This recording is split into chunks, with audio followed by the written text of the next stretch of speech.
Sejak dimulainya konstruksi kereta cepat Jakarta-Bandung pada Juni tahun 2018, pembangunan proyek terus dipercepat. Setelah pecahnya pandemi COVID-19, proyek ini telah mengatasi dampak buruk dari kekurangan personel, logistik yang terhambat dan tekanan pencegahan pandemi, serta melakukan upaya bersama untuk mengatasi kesulitan dan terus mempromosikan konstruksi. Setelah beroperasi nanti, kereta cepat akan memberikan manfaat yang banyak untuk masyarakat Indonesia.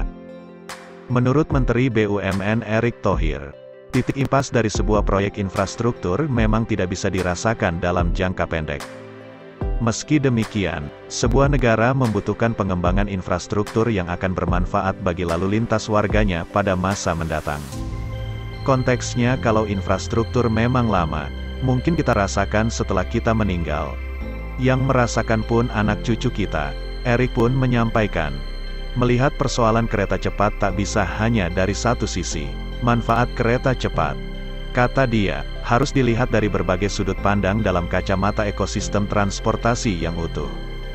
Menurut Sekretaris Jenderal Masyarakat Transportasi Indonesia, MTI, Harya Setiaka, menilai bahwa keberadaan proyek kereta cepat Jakarta-Bandung penting dan krusial bagi sektor transportasi publik di Indonesia di masa depan.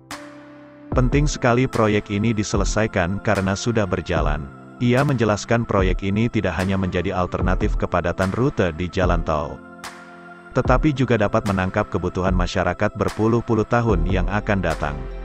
Masalah pertumbuhan arus kunjungan penduduk maupun pengembangan wilayah di sekitar kedua kota ini dapat terselesaikan dengan kehadiran proyek infrastruktur kereta cepat ini. Dampak proyek ini pasti sangat panjang, dan nantinya dengan adanya kereta cepat, nanti konektivitas regional terbangun. Dampak ekonomi dari adanya kereta cepat tidak akan dirasakan dalam 5 tahun pertama masa operasional, melainkan 10 hingga 30 tahun ke depan. Ini tidak jauh berbeda dengan jalan tol, bandara dan pelabuhan. Saat baru diresmikan, pelabuhan mungkin baru dirasakan manfaatnya 15 tahun ke depan. Terkait adanya pembengkakan biaya, ia mengakui kondisi yang disebabkan pandemi COVID-19 menempatkan pemerintah dan konsorsium dalam posisi yang sulit. Harya mengatakan, pandemi COVID-19 merupakan hal yang tidak bisa diprediksi dan di luar perencanaan, sehingga pembangunan proyek kereta cepat menjadi tersendat dan pelaksanaan proyek infrastruktur lainnya menjadi terganggu. Ini bukan hanya terjadi di Indonesia, di negara lain juga mengalami dilema yang sama, dan tidak ada satupun yang memilih untuk memangkrakkan proyek infrastrukturnya.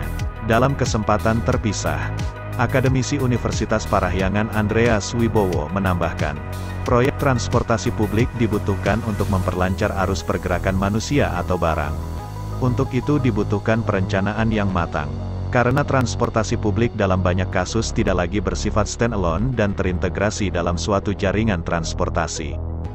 Menurut dia, ketersediaan transportasi publik seperti kereta cepat akan membawa dampak eksternalitas. Misalnya dari sisi pengembangan wilayah, pertumbuhan ekonomi dan sosial. Sepanjang dampak positif lebih besar daripada dampak negatifnya, kita bisa sebutkan proyek tersebut memang sangat pantas untuk dilaksanakan.